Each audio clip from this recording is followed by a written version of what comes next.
ça dit Mardochée, ayant appris tout ce qui s'est passé, déchira ses vêtements, s'enveloppa d'un sac et se couvrit de cendres.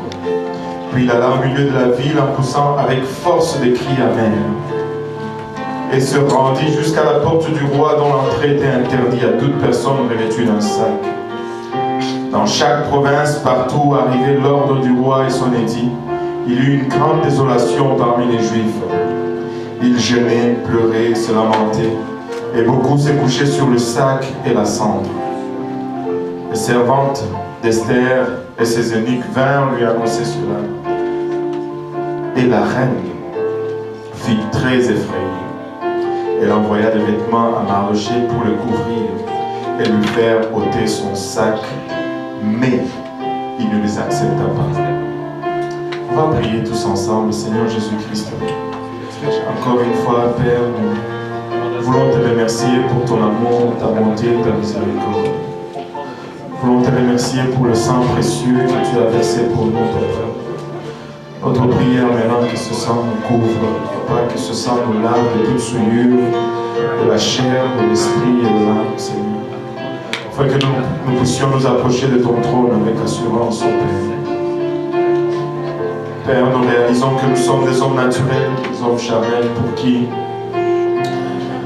les choses spirituelles sont folie, Seigneur, que nous ne pouvons pas les saisir de nous-mêmes. Nous avons besoin de ton aide. Aide-nous maintenant, nous te prions, Papa. Aide-moi, afin que je puisse apporter cet oracle sans crainte, ni faveur, ni hésitation. Ouais, nous tous ensemble, afin que nous puissions la recevoir. Qu'elle produise le fruit digne de repentance en nous. Qu'elle produise le fruit qui nous conduise jusque dans la vie éternelle. Et c'est avec action de grâce dans nos cœurs que nous te prions. Dans le nom précieux de Jésus, nous disons tous au nom de Jésus. Alléluia. Avant de vous asseoir, pouvez-vous juste battre vos mains pour ce Dieu?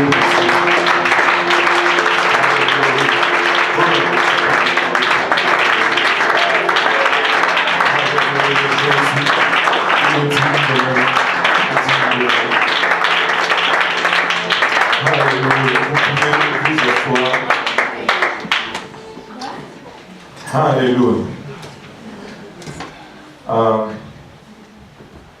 Vasti, c'était la reine. Elle était belle, très belle.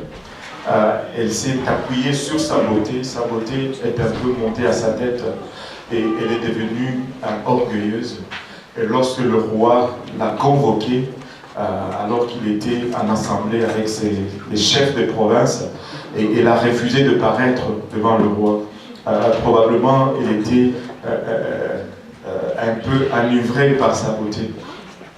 Et c'est étrange, c'est curieux que lorsque Dieu se rapporte ou fait référence à la rébellion ou à l'état rebelle d'Israël, il souligne cette tendance d'Israël à mettre en évidence sa beauté.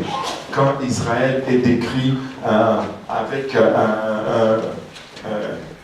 comment on dit, un focus ou une mise d'importance sur sa beauté, elle est toujours dans un état rebelle, dans un état de rétrograde. Quand Dieu souligne beaucoup sa beauté, il va dire tu t'es paré, tu es allé séduire d'autres dieux et toutes ces choses. Donc, la beauté ici nous fait toujours penser au rejet d'Israël de la volonté de Dieu pour elle. Après que le roi ait rejeté la reine Vasti, le roi n'a pas invité nécessairement des princesses royales, mais l'invitation a été lancée à tout le monde, quiconque veut. Et ainsi, toutes les filles du royaume, dans toutes les provinces du royaume, les filles se sont présentées au gouverneur, elles ont été sélectionnées, elles ont été amenées dans le palais royal pour être préparées, afin que le roi puisse choisir une autre reine. Il n'y avait pas de conditions, il n'y avait pas de lignée royale, il n'y avait pas une noblesse qui était recherchée dans leur lignée ou dans leur descendance. C'était tout simplement si tu voulais. Et aujourd'hui encore, l'invitation demeure la même. Si tu veux, tu peux connaître le roi. Si tu veux, tu peux être amené dans le palais du roi. Et le roi était en train de se chercher une autre épouse. Mais le roi ne voulait plus une autre épouse rebelle.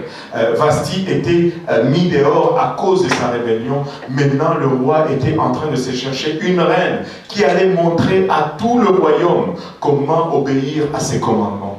Et c'est une telle reine que le roi se recherche encore ici aujourd'hui. Et c'est dans ces conditions que Hadassa a été amené à la cour royale.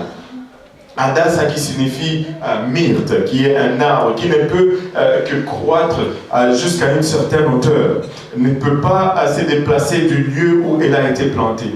Elle était orpheline, elle était victime de ces circonstances. Regarde, peut-être que tu es victime de ces circonstances, de tes circonstances. Tu n'as pas choisi de naître où tu es né. Tu n'as pas demandé peut-être à vivre ce que tu es en train de vivre. Mais, que tout le monde dise mais Mardoché ne la regardait pas comme une victime. Mardoché ne la regardait pas comme Myrte. Mardoché la regardait comme étant Esther. Esther signifie étoile, quelque chose qui brille. On a regardé un peu ce qu'était une étoile. Une étoile, en fait, le soleil c'est une étoile. Et ça produit de la chaleur et de la lumière. Et vous savez, l'étoile la plus proche de la Terre est à peu près à 3 années et demie ou 4 années lumière de la Terre. Ça fait loin en Titi, comme on dit ici chez nous au Québec. Ça fait très loin. Très loin, des milliards et des milliards de kilomètres.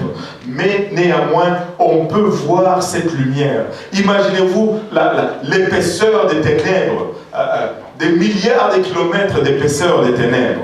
Mais ces étoiles parviennent à les percer avec leur lumière. Le ténèbre ne peut pas arrêter la lumière. De Hadassa, elle est devenue Esther, une étoile. Pour Mardoché et pour le roi, elle était Esther. Peut-être, selon tes circonstances, tu es Hadassa. Peut-être, selon où tu es né, tu es Hadassa. Mais regarde, pour le prédicateur, tu es Esther. Et pour le roi, tu es une étoile. Amen. Tu es une étoile. Regarde ton voisin, dis-lui, tu es une étoile. Tu es une étoile. Souris un peu. Tu es une étoile. Laisse ton sourire briller. Regarde ton voisin, dis-lui, souris un peu. Wow. Mince. Il y en a certains, même après cela, ils n'arrivent pas à sourire. Aïe, aïe, aïe. Esther a été amenée dans le palais du roi pour 1 an. Elle devait se préparer avant de paraître devant le roi. Dans Esther 2, chapitre 12, ses filles prenaient 1 an de préparation. 1 an durant lequel elle s'est lavée 6 mois avec de l'huile et 6 mois avec des aromates et de parfums pour se préparer pour le roi. 6 mois de lavage avec de l'huile. Il y en a qui prennent un bain qui se lave avec du lait. Apparemment, ça c'est...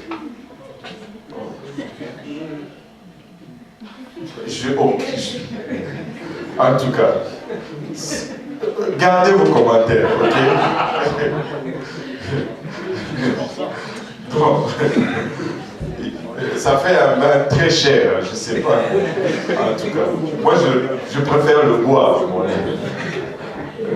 Mais il y en a qui se lavent au lait pour, je ne sais pas, leur peau. Et elle s'est lavée dans l'huile de myrrhe pendant 6 mois et dans des parfums, des aromates pendant 6 autres mois. Quand elle sortait de là, elle passait comme ça, tu sentais le parfum. tu sentais le parfum. Et ce n'était pas du cheap. C'était pas du cheap. 6 mois de préparation. Et vous regardez cela, vous dites, mais c'est exagéré. Dites-le un peu, c'est exagéré. C'est exagéré. Alléluia. Savez-vous, ça sonne familier un peu. Qui a déjà entendu cela?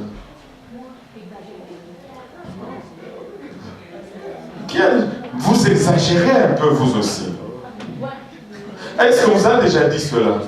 Vous exagérez un peu. Écoutez, quand on vous dit vous exagérez un peu, vous avez une réponse. Ce n'est pas pour toi que je l'ai fait, c'est pour le roi. C'est pour le roi. Elle devait entrer en présence du roi. Ces gens qui vous disent c'est exagéré, regardez-les quand ils doivent aller voir le président de la République, quand ils doivent être dans une réunion avec même un simple ministre ou quelque chose. Ils sortent tout leur arsenal. C'est leur costume le plus chic, le plus cher, c'est leur quincaillerie le plus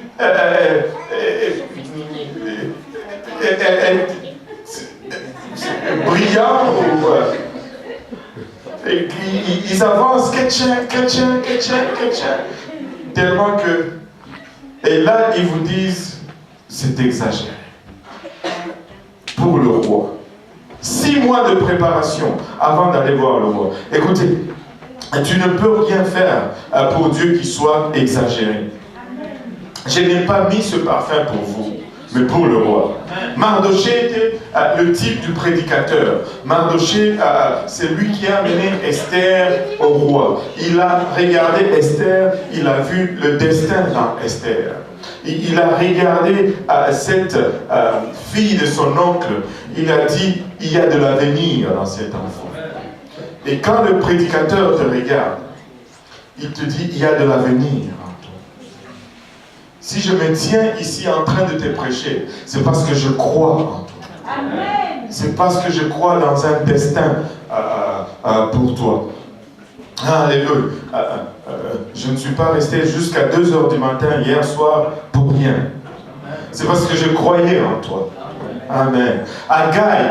Égaï plutôt, le chambellan du roi, ou le l'eunuque du roi, était le type de la parole. Il connaissait ce que le roi aimait. Il connaissait le goût du roi. Il connaissait le caprice du roi. Il connaissait ce que le roi n'aimait pas. Il connaissait ce que le roi détestait. Ça c'est le type de la parole de Dieu. La parole nous révèle Dieu, comme Égaï révélait le roi. Et Esther était entièrement soumise à ce que Égaï demandait. Regardez Esther chapitre 2 verset 15. Lorsque son tour d'aller vers le roi fut arrivé, Esther, et tout le monde dit Esther, fille d'Abishai, oncle de Mardochée, qu'il avait adopté pour fille, ne demanda que ce qui fut désigné par Égaï, eunuque du roi et gardien des femmes. Elle n'a pas voulu prendre autre chose, à part ce que Égaï a dit. Écoutez, la seule façon d'approcher le roi, et la seule façon d'avoir faveur avec le roi, c'est de prendre exclusivement ce que sa parole demande. Égaï était le type de la parole, et nous devons suivre à la lettre ce que la parole. Esther a trouvé grâce aux yeux de tous ceux qui la voyaient. Pourquoi? Parce qu'elle est restée soumise à la parole. Elle est restée soumise à ce que Égaï suggérait, à ce que Égaï offrait. Elle pouvait faire autrement. Amen. Alléluia. Elle pouvait essayer d'aller devant le roi avec ce qu'elle pensait qui était bon. Avec ce qu'elle pensait qui la rendait belle. Combien de fois nous nous disons, mais pasteur, je ne sais pas, je pense que nous sommes devenus un petit peu matures. Je sais qu'il y a du chemin encore à faire, mais nous avons quand même fait un petit bout de chemin.